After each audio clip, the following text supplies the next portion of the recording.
बाबा एक प्रश्न ये है, जैसे रामायण में बताते हैं कि जन्म जन्म लगी रगड़ तुम्हारी, बरहु तुम्हारी नहीं हमारी, जन्म जन्म लगी रगड़ हमारी, बरहु सब नहीं रहा तुम्हारी। हाँ हाँ हाँ। तो ये बात कहाँ के लिए लागू होती है, कैसे है? पार्वती के लिए लागू होती है, जो सारी सृष्टि को पार लगाने वाली आत्मा है, और खास करके सृष्टि का जो बाप है उसको पार लगाने वाली आत्मा है, उसके लिए लागू होती है। नहीं तो जन्म जन्म के लिए, जन्म जन्म में लगी रगड़ हमारी, हमारे 63 जन्म की भी रगड़ है क्या कि अगर वर्ण करूंगी, वर के रूप में वर्ण करूंगी, पति के रूप में बनाऊंगी, तो शंकर वाली आत्मा को ही पति बनाऊंगी और कोई आत्मा को पति नहीं बनाऊंगी। अरे 500-700 करोड़ ये डॉक्टर्स की दुनिया है, 500-700 करोड़ पत्तों में कोई एक पत्ता, एक एक्टर तो ऐसा होगा जो जन्म जन्मांतर एक ही आत्मा के साथ संबंध जोड़ता हो, पति पत्नी का, और कोई के साथ न जोड़ता हो। तो वो पार्वती के लिए गायन है, जन्म जन्म लगी रगर हमारी, बनाओ बराओ शंभु न तो रहो कुंवारी। 7 जन्म की बात करते हैं, 7 जन्म की कहते हैं, 7 बार बनी, 7 पति बनी। तो कथा कहानियां हैं। बाबा हर जन्म के नारी का ही रूप लेती होंगी वो? नहीं, जिसमें रानी के संस्कार ज्यादा हैं, स्त्रीत्व के संस्कार ज्यादा हैं, आधीन रह करके चलने के संस्कार ज्यादा हैं, कंट्रोल के अंदर, एक के अंदर कंट्रोल में रहने के संस्कार ज्यादा हैं, उस आत्मा की बात है, सब की बात नहीं है।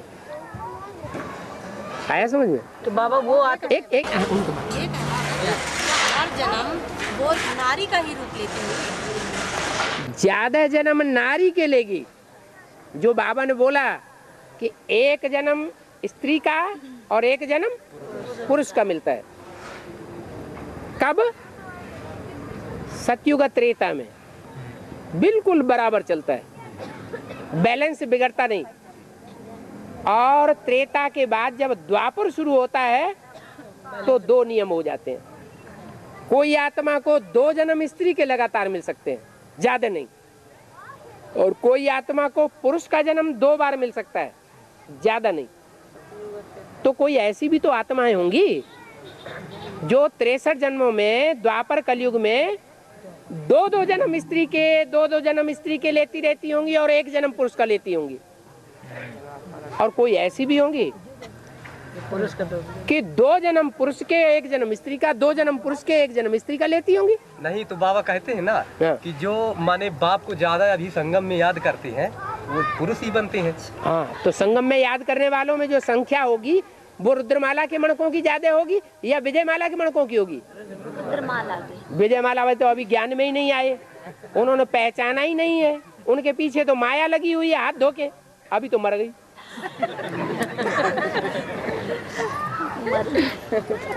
तो रुद्रमाला के मणकों में भी नंबरवार हैं कि सब एक जैसे हैं याद करने वाले?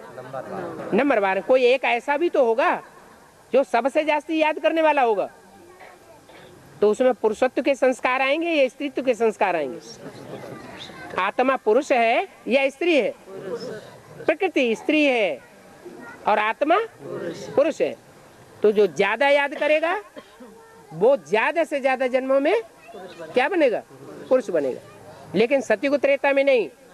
कहाँ? द्वापर कलयुग में। माना प्रजापिता वाली आत्मा अथवा शंकर वाली सोल ज्यादा याद में रहने के कारण उसमें ये पुरुषत्व के संस्कार ज्यादा भर जाते हैं, इसलिए वो 2 जन्म पुरुष के और 1 जन्म स्त्री के, 2 जन्म पुरुष के, इस तरह लगातार चल सकती है। और ऐसे ही पार्वती की आत्मा 2 जन्म स्त्री के और 1 जन्म पुरुष का। तो यही दोनों आत्माओं में बैलेंस बन जाता है। हाँ, यहाँ जो कहता अभी जो है, तो यहाँ बाबा अभी जैसे धर्म होते हैं जो अभी सीढ़ी चलते हैं बाबा, सत्य साईं बाबा कहते हैं कि खूब चलते हैं इसमें। तो इसमें बाबा जो कहते हैं बीमार होते हैं वहाँ जाते हैं तो ठीक हो जाते हैं। कैसे बाबा? रोगी होते वो भी ठीक हो जाते हैं, वहाँ जाते हैं सब ठीक हो जाते हैं क्या? कहते हैं बाबा ऐसे। भक्ति मार्ग में हर बातों का यादगार चलता है, तो तो आगे टाइम सन 36 में ऐसा भी आएगा कि जो बाप के सामने आएगा सत्य साईं बाबा के सामने सब ठीक हो जाएगा। वो सामने आने मात्र से ही ठीक होगा, जिसे कहते हैं पारसनाथ। पारस पत्थर की क्या विशेषता है? जो संसर्ग में आया, जो पत्थर है चाहे लोहा है, अगर संसर्ग में आया तो परिवर्तित होकर के सोना सच्चा बन जाएगा। तो यहाँ का यादगार भक्ति मार्ग में साईं बाबा के सर के ऊपर रख दिया है। क्या सारी दुनिया 500 करोड़ मनुष्य आत्माएं सब देवता बन जाएंगी? हॉस्पिटल में जाके, साईं बाबा के हॉस्पिटल में जाकर के सब देवता बन सकते हैं क्या? सब निरोगी बनेंगे? सवाल ही पैदा नहीं होता।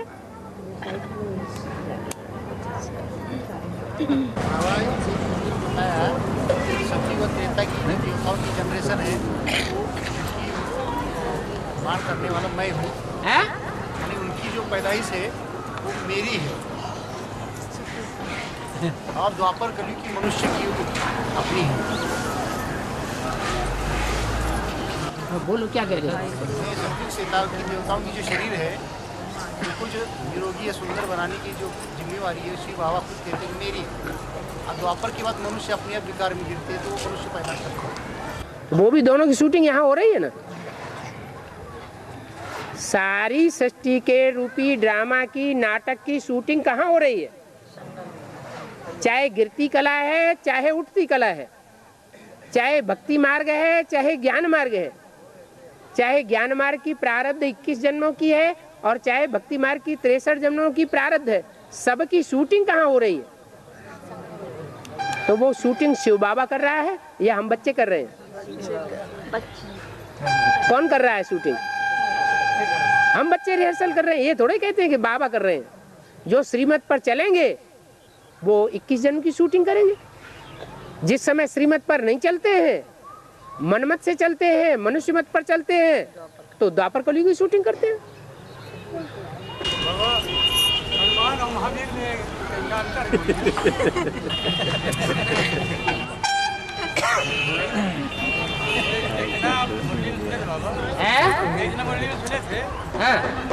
ब्रह्मा को कहा गया था और महावीर कह रहे थे प्रजापिता ब्रह्मा को।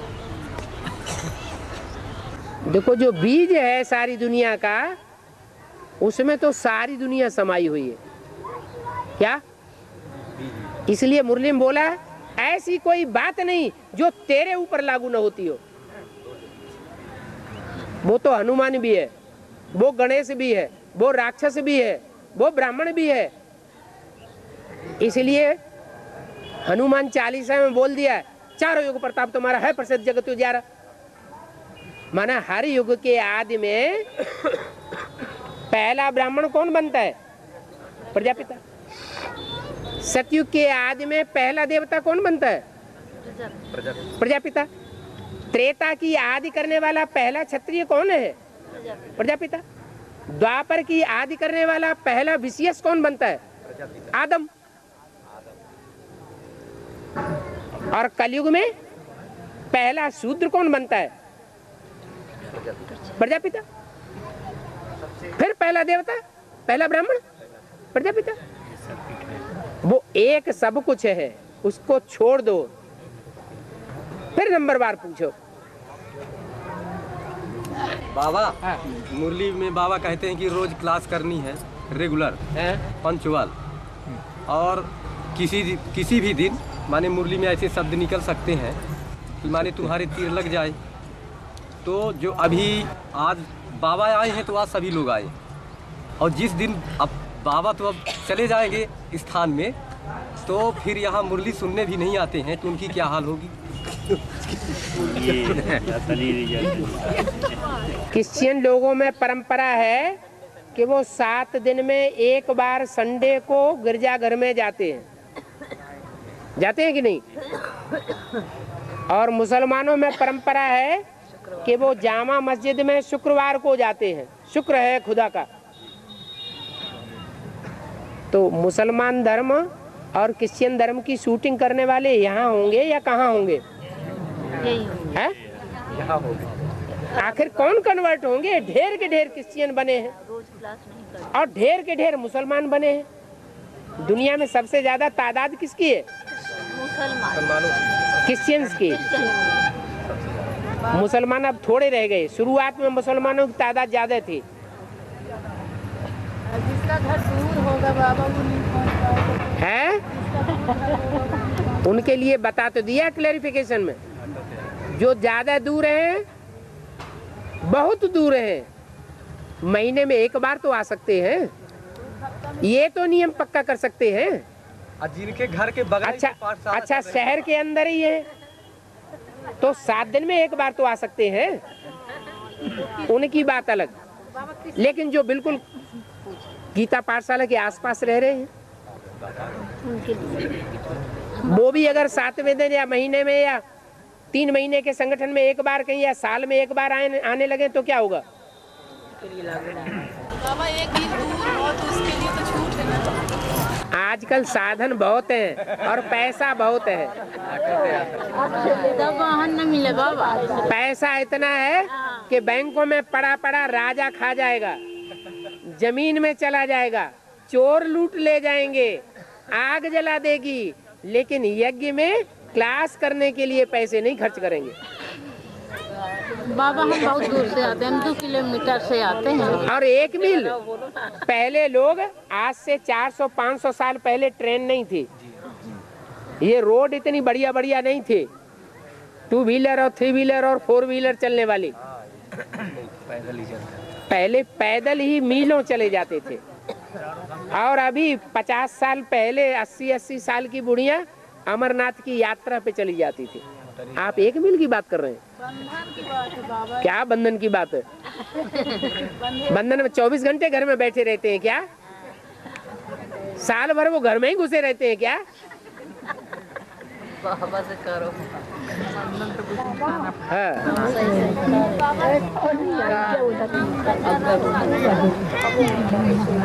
ये कैसे? राम वाली आत्मा राजा भी बनती है, वो तो सबको मालूम है कि ज्यादा योगी होगा, ज्यादा राजयोग सीखने वाला होगा तो बड़ा राजा बनेगा। ये तो कोई बड़ी बात नहीं। राम राजा, फिर राम प्रजा। क्या राम की आत्मा क्या बनती है? प्रजा भी बनती है। ऐसे नहीं बड़े से बड़ा राजा बनती है, वो प्रजा भी बनती है। सतयुग के अंत में क्या बन जाती है? राम की आत्मा प्रजा बन जाती है।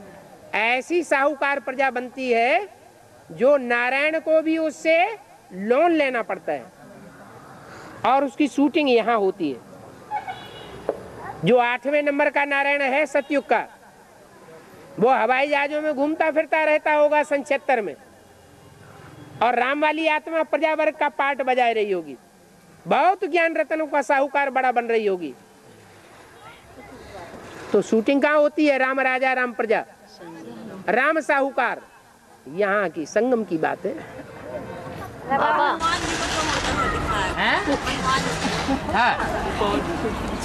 अमृत बेला के 1 बजे से लगता है। जो परियों को उड़ता हुआ दिखाते हैं वो कौन से पर हैं? 1 बजे बाबा ज्ञान योग के पंखों के पर हैं। तो हनुमान ऊंची स्टेज में नहीं उड़ सकते है? बाबा बंदरों की सेना राम को बंदरों की सेना इसलिए दिखाई गई है कि जो रुद्रमाला है वो इतने बड़े बड़े बंदर बंदरियां बैठे हुए हैं कि विकारों को भोगे बगैर रह नहीं सकते। बड़े से बड़े कामी हैं, बड़े से बड़े क्रोधी हैं, बड़े से बड़े लोभी हैं, बड़े से बड़े अहंकारी हैं और मोही हैं। रावण भी तो राक्षस तो क्रोधी था, लेकिन इतना नहीं था। ना बाबा अमृत बेला के बजे फिर वही अभी इसलिए राम की सेना दिखाई गई है।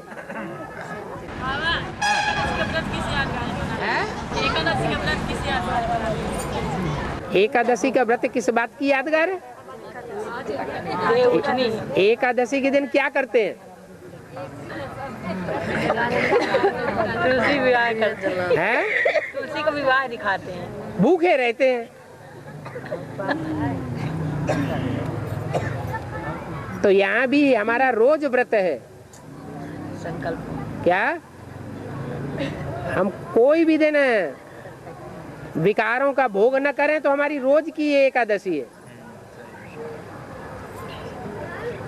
बाबा अतीन्द्रिय सुख का कब कर? जब तक इंद्रिय सुख भोग रहे हैं तब तक अतीन्द्रिय सुख महसूस हो नहीं सकता। गोप गोपियों से पूछो। हाँ, गोप माने जो गुप्त संबंध जोड़ते हैं बाप के साथ, वो संबंध और कोई को पता न लगने पाए। तन है, तन अर्पण किया जाता है। पत्नी बनती है तो अपना तन किसके सामने अर्पण करती है? पति के सामने अर्पण करती है ना। अब माताएं हैं वो तो अंजाम कर चुकी हैं कोई पति के साथ कि ये तन तुम्हारी सेवा में लगाएंगे, तन तो अर्पण कर दिया। तन तो पति के रूप में नहीं किसी को अर्पण कर सकती, नहीं तो बेविचारणी कही जाएंगी, वैश्यालय स्थापन करने की निमित्त बन जाएंगी। लेकिन मन तो अर्पण कर सकती है। मन से कम से कम भगवान को अपना बच्चा तो बना सकती है, नहीं बना सकती? बना सकती है। तो संबंध तो जुड़ जाएगा ना। इसलिए मुरली में बोला है माताओं को पहले बाप को अपना बच्चा बनाना है। क्या बनाना है? बच्चा बनाना है। अब जब बच्चे का भाव माता के अंदर बैठ जाएगा तो दूसरा कोई संबंध बुद्धि में आएगा? आएगा ही नहीं। भावना इतनी ज्यादा होती है माताओं में। तो फिर सारे संबंध कैसे बनाएंगे बाप? मन से। अभी शूटिंग तन से हो रही है या मन रूपी आत्मा से हो रही है? शूटिंग कैसे हो रही है? मन के संकल्पों से सृष्टि रची ब्रह्मा ने या तन की एक्ट से शूटिंग की है?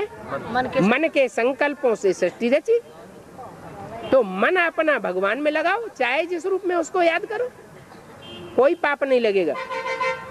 तन को शुद्ध बना के रखो।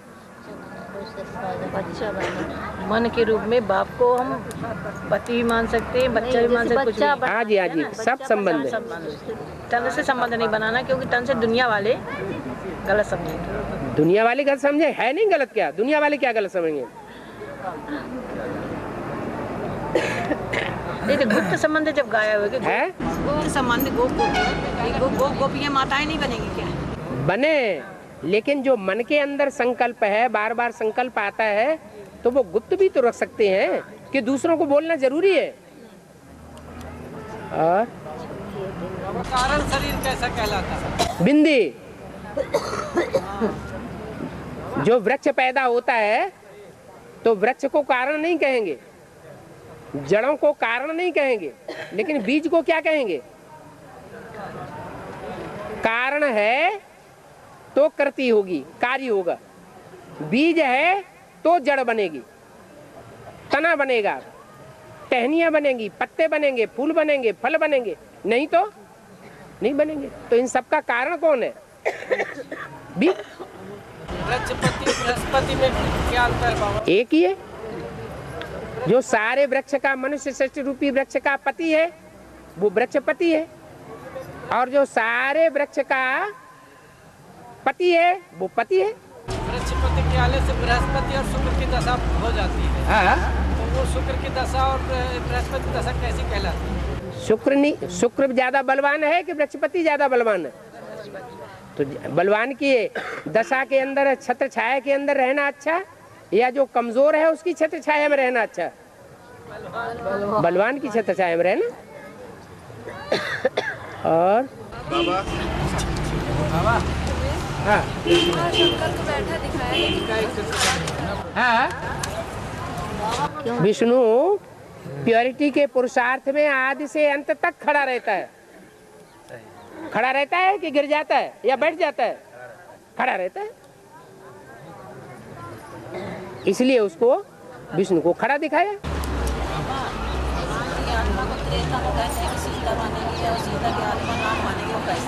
हाँ? माता जी का प्रश्न है कि राम की आत्मा त्रेता में जाके सीता बनेगी। अब त्रेता में सीता बने कि राम बने, क्या अंतर पड़ता है? वहां तो सुख से मतलब है, सीता भी उतना ही सुख भोगेगी, राम भी उतना ही सुख भोगेगा। वहां ऊंच नीच तो होता ही नहीं है। यहाँ की बात है, यहाँ राम वाली आत्मा एक के सिवाय और किसी के ऊपर विश्वास नहीं करती, श्रद्धा नहीं करती, विश्वास नहीं करती। एक शिव बाबा, दूसरा न कोई। और सीता की आत्मा, सीता की आत्मा एक राम के अलावा और किसी को अपना पति नहीं मान सकती। अब हिसाब लगा लो, 9 जन्म है सतयुग में, संगम युग का मिला करके। संगम युग का पहला जन्म सतयुग के पहले वाले जन्म में ऐड हो जाएगा ना। जब हो जाएगा तो जो जन्म देने वाली आत्माएं हैं वो 8 जन्म लेंगी सतयुग में या 9 है? ये जन्म लेने वाली 9 जन्म हुए ना। यहाँ उनके 9 जन्म हुए और त्रेता में जाके 8 जन्म, 12 जन्म। और जो वहाँ बच्चे के रूप में पैदा होंगे कहाँ? सतयुग में, उनके 8 जन्म होंगे और त्रेता में 13 जन्म होंगे। त्रेता का जन्म। तो जो राम सीता वाली आत्माएं हैं उनको स्त्री पुरुष ये चेंज करते जाओ। तो सतयुग के 8वें जन्म में क्या बनेगी, 9वें जन्म में क्या बनेगा, विपरीत हो जाएगा। हिसाब निकल आएगा। हर आत्मा शरीर छोड़ने के 4 माह पहले अपना पिंड तैयार करने लगती है। हर आत्मा शरीर छोड़ने के पहले माँ के पेट में 4 माह का पिंड तैयार हो जाता है, तब वो आत्मा प्रवेश करती है शरीर छोड़ने के बाद। तो जो एक आत्मा पर दूसरी आत्मा आ करके अपना कार्य करती है, तो वो फिर कैसे अपना तैयार करती होगी? कोई आत्मा जैसे आती है गर्भ में 2 आत्माएं प्रवेश कर जाती हैं। नहीं बाबा, ऐसा कहने का मतलब नहीं। हाँ, हर आत्मा शरीर छोड़ने पर के 4 माह पहले से ही अपना पिंड तैयार करने लगती है। ठीक है। तो जो शरीर नहीं छोड़ा उसके शरीर में जब दूसरी आत्मा प्रवेश करके कार्य करती है, शरीर नहीं छोड़ा, आत्मा दूसरी आत्मा में प्रवेश करके जैसे कोई भी नई आत्मा जब परम धाम से आती है तो पहले दूसरे शरीर में प्रवेश करती है। हाँ जी। तो वो जो आत्मा है फिर बाइक पिंड लेने के लिए, शरीर लेने गर्भ में प्रवेश करती है अगले जन्म में। अगले जन्म में गर्भ में प्रवेश करने के लिए वो कैसे अपना पिंड तैयार करती है? ऐसे ही कि जिसके संग रही उसके साथ संग का रंग लगाया। तो यानी पहले वाली आत्मा अपना पिंड तैयार करेगी कि जो प्रवेश किया वो? दोनों, वो तो पहले से ही पिंड तैयार करती चली आ रही है। दोनों एक साथ अपना अपना पिंड तैयार करेगी? एक साथ नहीं, वो आत्मा जो प्रवेश करने वाली है वो पहले ही निकल जाती है, पहले ही निकल जाती है, जन्म ले लेती है। और जो शरीरधारी आत्मा है वो बाद में शरीर छोड़ करके फिर जन्म लेती है। जो पहले निकल गई आत्मा वो अपने शरीर में जिसमें जाना है उसको वो कैसे तैयार किया? गर्भ से। तो उस शरीर में रहते हुए अपने संकल्पों से मतलब बिल्कुल उसका संग का रंग जिसको लगा, जिसमें प्रवेश किया, उसका संग का रंग उसको लग जाता है। सुप्रीम सोल को संग का रंग नहीं लगता। धर्म पिताओं को और उनके फॉलोअर्स को सबको संग का रंग लगता है और उनको गर्भ से जन्म लेना पड़ता है।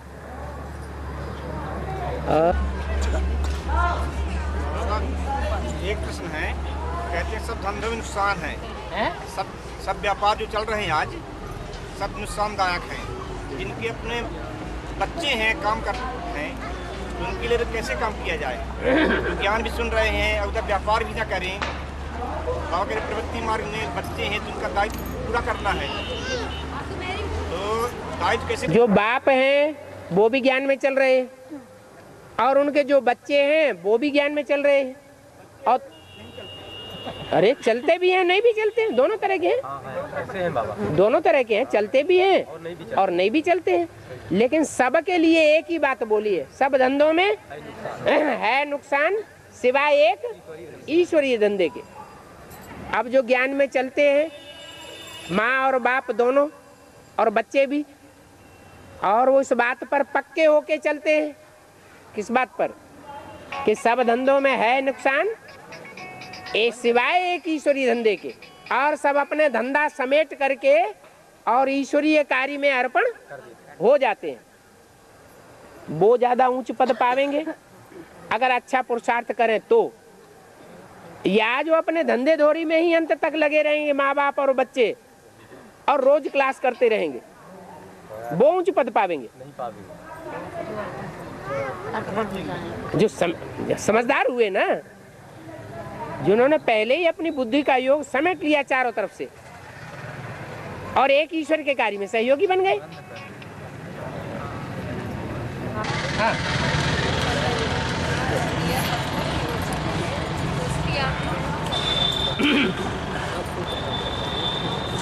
माता जी कह रही अहिल्या पत्थर बन गई तो उसकी आत्मा कहाँ चली गई? जैसे राम जी की सेना में बंदर बन गए तो आपको पता चला कि बंदर बन गए या बंदर बुद्धि बन गए? हैं? बंदर बुद्धि बन गए। तो ऐसे ही अहिल्या पत्थर नहीं बन गई, पत्थर बुद्धि बन गई। इतनी पत्थर बुद्धि बन गई कि उसकी बुद्धि में मुरली सारी रट जाती है। क्या? इतनी ताकत होती है माया में स्मृति शक्ति की कि मुरली एक बार सुन ले तो 4-5 पेज की मुरली ज्यों की त्यों एक एक अक्षर सुना सकती थी। क्या? माया कहो, अहिल्या कहो, अहि माने सांप, ले माने ले आए। क्या? भगवान को नहीं पहचाना, लेकिन सेवा करने गई तो कोई सांप मिल गया चुमने चाटने वाला, और उसमें चिपक गई और उसको बड़ा मान लिया।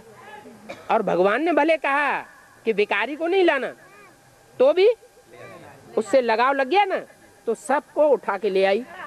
अहि को, अहि माने सर्प, सर्प को उठा के ले आई तो नाम क्या पड़ गया? अहिल्या। पत्थर बुद्धि बन गई। इतनी पत्थर बुद्धि बन गई कि उसकी बुद्धि में एडवांस ज्ञान का नाम निशान बैठ नहीं सकता। बैठा? अंत तक बैठा? शरीर छोड़ने तक बैठा? नहीं बैठा। तो पत्थर बुद्धि बन गई, पत्थर नहीं बन गई। भगवान के लिए गाया जाता है, भगवान के लिए गाया जाता है लक्ष्मी पद और प्रकट पद और माया पद बनते हैं। हाँ जी। उनका पति तो बने, लेकिन माया पद कब बने? यज्ञ के आदि में माया का पाठ बजाने वाली आत्मा यज्ञ में थी या नहीं थी? हैं? और जो यज्ञ का आदि पिता था उसके कंट्रोल में थी या उसके ऊपर कंट्रोल करने वाली थी? उसके कंट्रोल में थी। कंट्रोल में थी ना, तो मायापति हुआ ना फिर।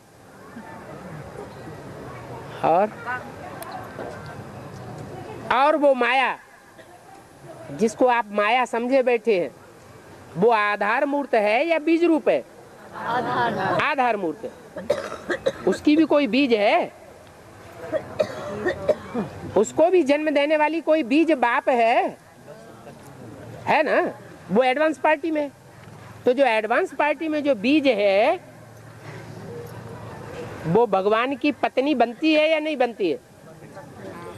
पहले पहले सरेंडर होती है कि नहीं होती है? होती है। तो मायापति हुआ ना एडवांस के आदि में। एडवांस के आदि में बीज रूप में मायापति, और बेसिक के आदि में बीज आत्मा का भी मायापति और आधार मूर्त आत्मा का भी मायापति। इसलिए मुरली में बोला है, ये जो भट्ठी है ना, जैसे कपड़े धोए जाते हैं तो धोबी क्या करता है? पहले भट्ठी में चढ़ाता है। ये धोबी घाट आदि से ही चला आया है। क्या? आदि से ही। आदि में भी धोबी घाट था और अब अंत में भी है। इसलिए वो बड़ी बड़ी जो दीदी दादियां हैं उस प्रजापिता का नाम लेने से भी घबराती हैं। हाँ है, हमारी कहीं पोल पट्टी सारी न खुल जाए।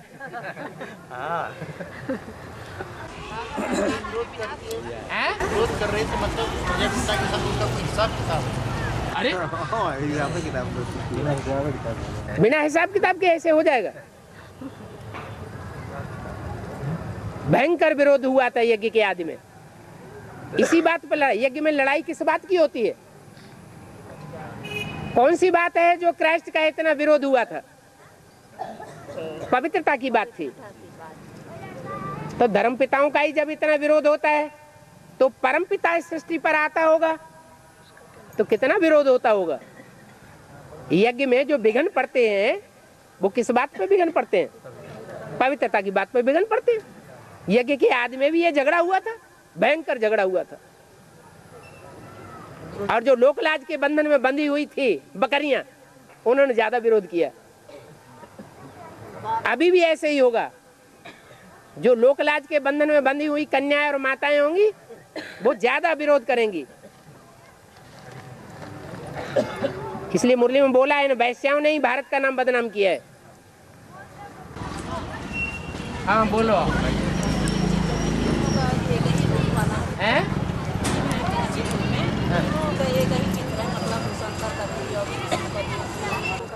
तो ब्रह्मा कुमारियाँ क्या कहती हैं? वो भी तो यही कहती हैं कि आत्मा तीनों पार्ट बजाती है। ब्रह्मा वाली आत्मा ब्रह्मा का भी पार्ट बजाती है, वो ही विष्णु बनेगी। ब्रह्मा ही शंकर है, और कोई न ब्रह्मा है, न कोई शंकर है, न विष्णु है। एक ही 100% ब्रह्मा है, एक ही 100% विष्णु है, और एक ही 100% शंकर है। हाँ, तो एक ही चित्र दिखाई दिया। भक्ति मार्ग में भी कहते हैं त्रिमूर्ति ब्रह्मा। जैसे सतयुग से और थोड़ा धीरे धीरे धीरे कोई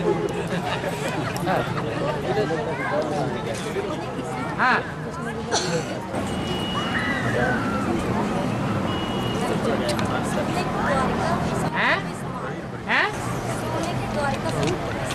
समा गई। हाँ, अभी सोने की द्वारिका तैयार होगी कि नहीं होगी?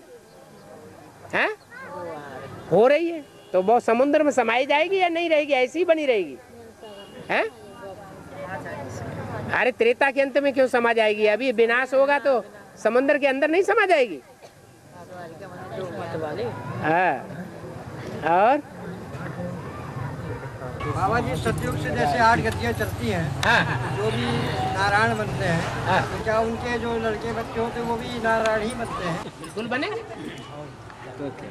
नारायण के बच्चे नारायण ही बने, और क्या बने? राजा का बच्चा राजा नहीं बनेगा? लेकिन बाबा एक द्वापर में बनते हैं, ऐसे वहाँ भी बनते हैं, सतयुग में बनते हैं। सतयुग में भी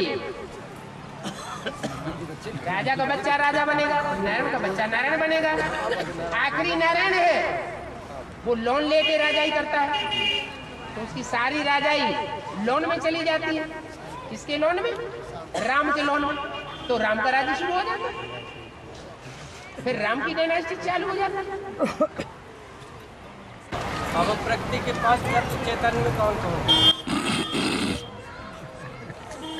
कहते हैं कि रावण ने 5 तत्वों को, जो देवता का रूप थे, पृथ्वी जलवायु अग्नि आकाश, इनको अपनी पाटी से बांध के रखा था।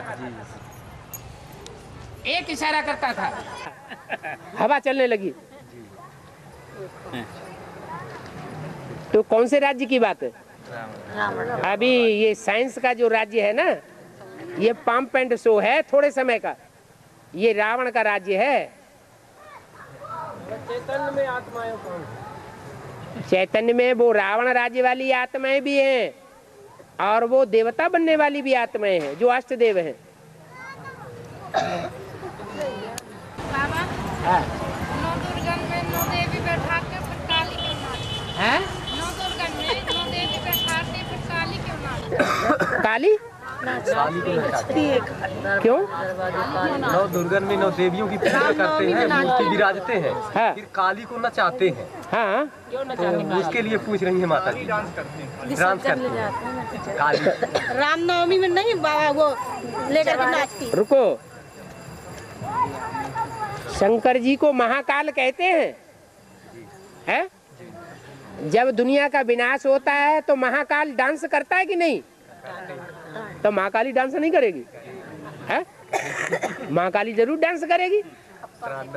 है जो उदय शंकर डांस है, जुगल डांस, वो सिनेमा में देखा कि नहीं? टीवी में देखा है? वो उदय शंकर जो डांस है, वो सूर्य जब उदय होता है तो वो उदय शंकर जुगल डांस शुरू करता है। राहु ऐसा है जो सबसे बुरा है, भयंकर है, उसकी दशा बहुत खतरनाक है।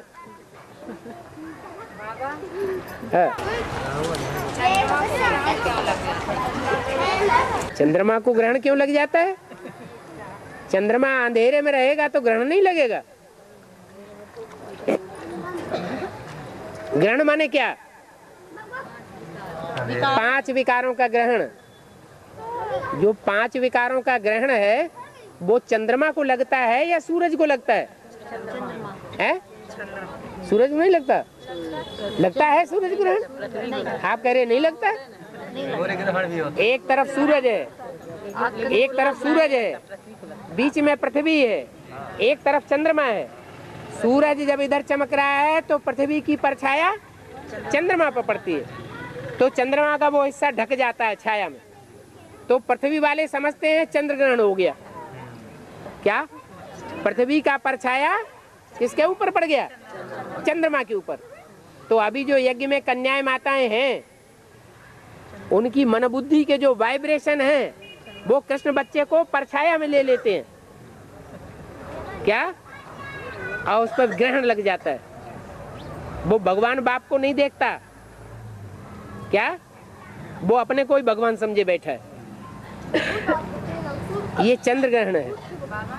और सूर्य ग्रहण रुक जाइए है? सूर्य ग्रहण बाबा कैसे? सूर्य ग्रहण वास्तव में लगता ही नहीं। सूर्य तो आग का गोला है, उसके ऊपर परछाया पड़ेगा? नहीं पड़ेगा। ये पृथ्वी को ग्रहण लगा। पृथ्वीवासी ऐसा समझते हैं। ये विरोधाभास। बीच में चंद्रमा आ गया, इधर सूरज है, इधर पृथ्वीवासी है। पृथ्वीवासियों के बीच में चंद्रमा आ गया तो चंद्रमा की परछाया सूरज पर पड़ती है। पृथ्वी वाले समझते हैं कि सूरज को ग्रहण लग गया। लगता है क्या? सूरज तो आग का गोला है, उसके ऊपर चंद्रमा का क्या परछाया पड़ेगा? चंद्रमा खुद सूरज से रोशनी लेने वाला है या देने वाला है? ऐसा प्रसिद्ध क्यों हुआ है? दुनिया में ऐसा प्रसिद्ध क्यों हुआ कि सूर्य ग्रहण भी लग? भगत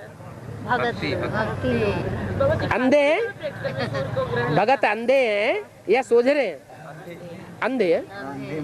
हाँ। 7 दिन में माउंट आबू के जो पहाड़ी गिर जाएंगे। हैं? 7 दिन के अंदर जो विनाश होगा, उसमें जो माउंट आबू के भीतर पहाड़ियाँ गिर जाएंगे, जो 4.5 लाख आत्माएं जन्म देने वाली, क्या उसको और छोड़ेंगे?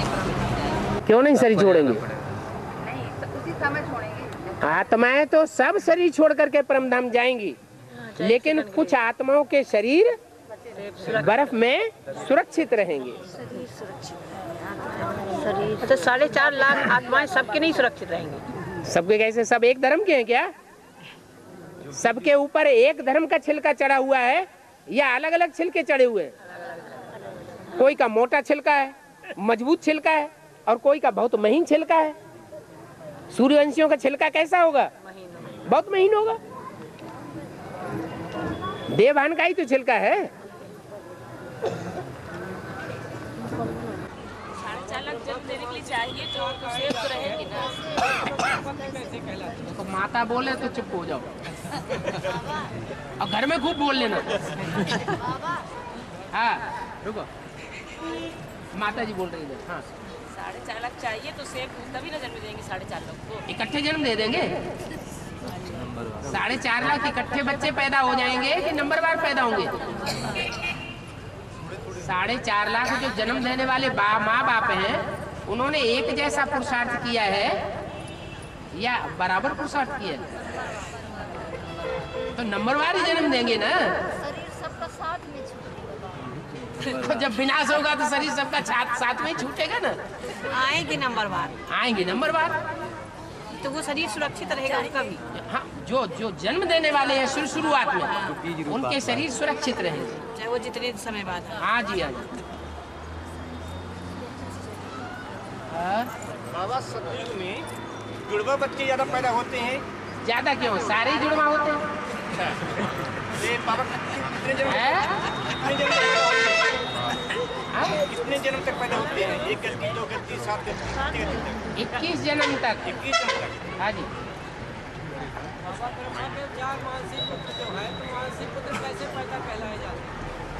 मन से उन्होंने मनन चिंतन मंथन किया ना, मन से मनन चिंतन किया बच्चों। अच्छा, बच्चों ने। और मन के संकल्पों से ही पैदा हुए। स्वतः ही मनन चिंतन करके, मनन चिंतन की शक्ति से उन्होंने बाप से जन्म ले लिया। बाप कौन है? प्रजापिता। अरे पहला ब्रह्मा कौन है? प्रजापिता। प्रजापिता। प्रजापिता। तो प्रजापिता से ही उन चारों ने जन्म लिया ना।